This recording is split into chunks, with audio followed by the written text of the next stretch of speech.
Buen día, Universidad Virtual del Estado de Guanajuato. Licenciatura en Derecho. El nombre del módulo de juicios de amparo 2V2. El nombre del reto es reto 6, litigio estratégico. El asesor es la licenciada Rosa María Olivero Sánchez. Mi nombre es Rocío Angélica Mesillas Alcalá y la matrícula 22025217. Mi fecha de elaboración es el 14 de octubre del 2024. Veremos un litigio estratégico y derecho a la no discriminación. Sentencia dictada por el juez noveno de distrito en el estado de Michoacán, en la que se analizó la posible inconstitucionalidad de la norma, pues presuntamente restringe la protección de los derechos de los menores de edad que nacen en contexto de una familia homoparental. Una pareja homoparental realiza los trámites y procedimientos respectivos de tratamiento de fertilización asistida in vitro.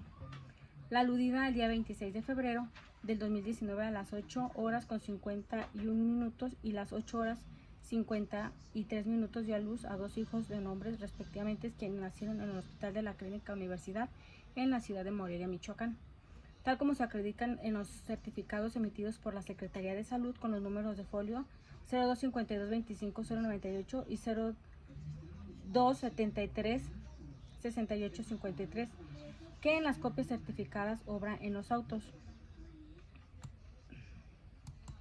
Tras el nacimiento de los menores, la pareja intentó registrar el 3 de septiembre de 2019, asumiendo que dada su condición de familia y virtud del matrimonio que con antelación contrajeron ambos, deberían ser reconocidos como padres de aquellos. En particular, que ambos esposos podrían reconocer como suyo al hijo biológico de cada uno de ellos, es decir, de su cónyuge.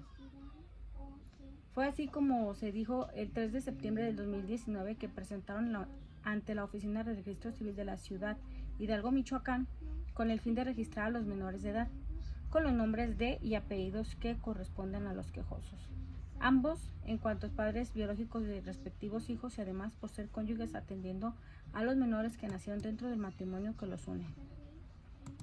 Sin embargo, en la Oficina del Registro Civil el responsable negó el registro de los menores hijos de matrimonio entre ambos quejosos con el fundamento de manera verbal el artículo 334 del Código Familiar vigente en Michoacán, lo que se corrobora como manifiesto como dicha autoridad en su forma y justificado, en el que además señaló que se les informó de que la madre biológica podría comparecer a realizar el registro de nacimiento de los menores exhibiendo el certificado de nacimiento de la Secretaría de Salud, con lo cual quedaría satisfecho lo previsto en el diversal 369 de la cita codificación con respecto a la madre.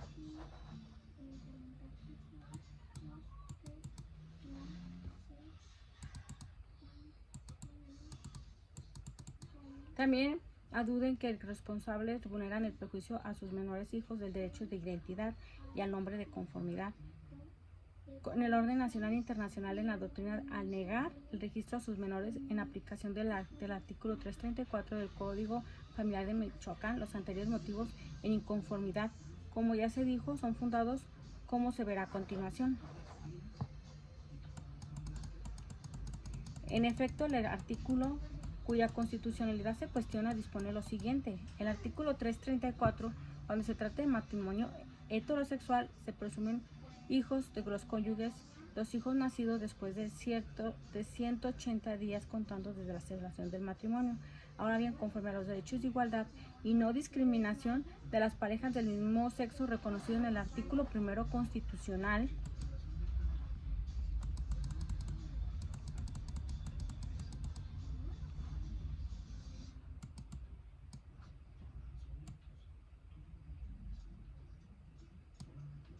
estudió la regularidad de la norma impugnada. Consiste en el artículo 334 del Código Familiar de Michoacán, cuyo contenido se reitera en el artículo 334 cuando se trata de matrimonio heterosexual. Se presumen hijos de los cónyuges. 1. Fracción 1. Los hijos nacidos después de 180 días contando desde la celebración. Fracción 2. Los hijos nacidos de otro dentro de los 300 días siguientes a la disolución del matrimonio, ya que prolongan esta nulidad de contrato de divorcio de muerte del marido. El artículo en mención imposibilita, pues, que respecto al menor nacido dentro del matrimonio de dos hombres opere una presunción copaternidad del cónyuge del padre biológico y por lo tanto que éste aparezca también como padre en el registro de nacimiento del menor de edad y asuma todas las consecuencias legales de la filiación paternal, pues tal posibilidad puede quedar proscrita al no tratarse de una mujer, ya que la presunción legal de afiliación contenida en este precepto solo está prevista, como ya dije, en el matrimonio heterosexual, sobre la base de la posibilidad fisiológica para la procreación sobre los cónyuges de distinto sexo. Lo que hasta aquí expuesto permite a este juzgador de amparo examinar la constitucionalidad del precepto convertido a la luz de los derechos de igualdad y no discriminación y libertad procreacional, así como los derechos de los menores de la edad de identidad y familia al orden de interés superior determinado por el artículo 334 del Código Familiar de Michoacán de Ocampo, es inconstitucional por los siguientes razones. El primer orden, porque restringe la protección de los derechos de los menores que nacen en contexto de una unión familiar homoparental y la fijación jurídica comprendida en su derecho humano de identidad. Segundo, porque el artículo primero constitucional recoge el principio general según el cual queda prohibida toda discriminación motivada entre las otras cuestiones por el de género y las preferencias sexuales sobre la base de que ello atenta contra la dignidad humana y anula o menoscaba los derechos y libertades de las personas. Por su parte, el artículo 4 de la Carta Magna declara que la mujer y el hombre son iguales ante la ley.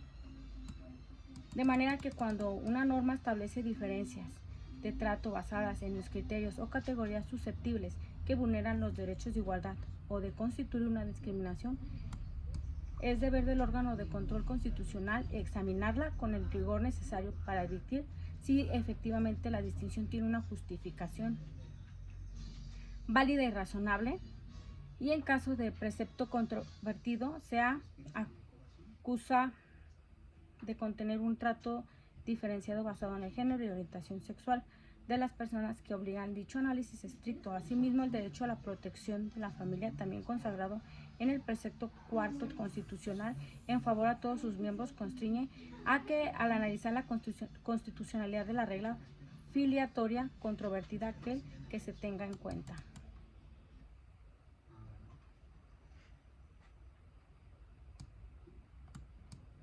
Se reconoce una auténtica filiación paternal y un parentesco igual a aquel que normalmente se adquiere por consanguinidad, con el que todas las consecuencias de derecho en relación paterno-filial por el respecto de los desincorporar una esfera jurídica de los quejosos en la aplicación del numeral 334.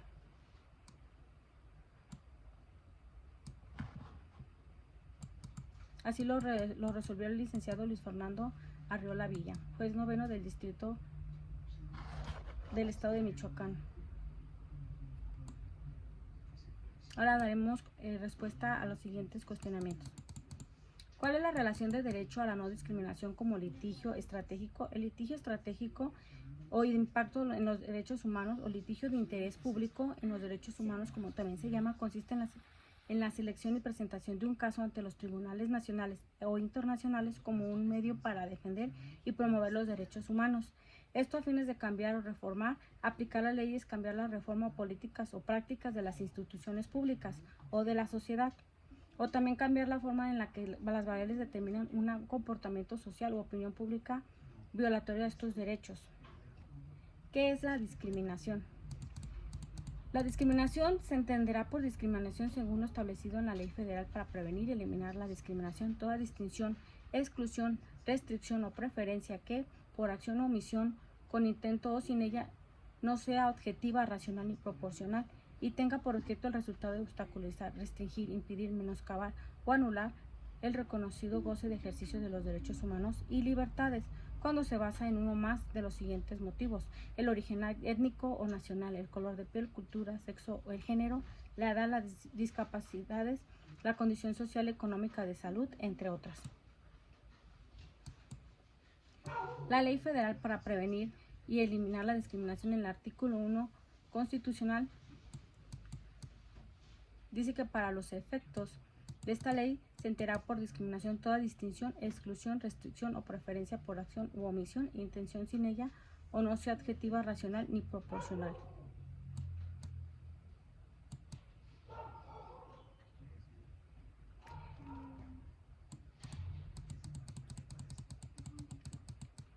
Ahora nos pide que identifiquemos un caso práctico en el que se haya hecho uso del litigio estratégico para la protección del derecho a la no discriminación. En este caso, elegí el trámite de la asignación de sexo genérico por la vía administrativa. La autoridad legislativa interpretó conforme al principio de tutela jurídica efectiva el derecho a la identidad, principio de igualdad, principio de la no discriminación.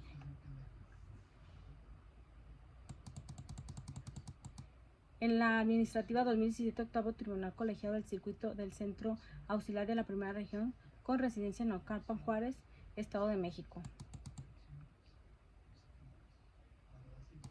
¿Crees que la emisión del estudio del 2007 a la fecha se haya logrado mayores avances en relación con la protección al medio ambiente a través del litigio? A pesar de que México es uno de los países más atrasados en el continente en la tutela de los derechos ambientales, en efecto, los mexicanos contamos con la tutela constitucional de vivir en un medio ambiente adecuado. Sí se ha logrado avances en la protección del medio ambiente a través del litigio estratégico, ya que funciona como estrategia que consiste en presentar un caso ante los tribunales nacionales e internacionales para defender y promover los derechos humanos. El litigio estratégico puede ser la herramienta poderosa para garantizar el derecho individual y colectivo en un ambiente sano. Por esta razón resulta relevante conocer la naturaleza jurídica de los bienes y recursos sujetos al aprovechamiento y protección. México ha determinado que la propiedad de la tierra y el agua, todos los recursos naturales comprendidos dentro del territorio nacional, corresponde originalmente a la nación, de acuerdo al artículo 27 de nuestra Carta Magna. En conclusión, en este trabajo podemos ver la relevancia del litigio, ya que es un medio para resolver disputas de manera ordenada y justa, permitiendo que las partes presenten sus argumentos y pruebas. Además, el litigio establece precedentes legales que pueden influir en la decisión de futuras y ayudar a las reformas políticas o prácticas institucionales, públicas o de sociedad. También puede cambiar la reforma en la que las variables determinan un comportamiento social de impacto a los derechos humanos. Gracias.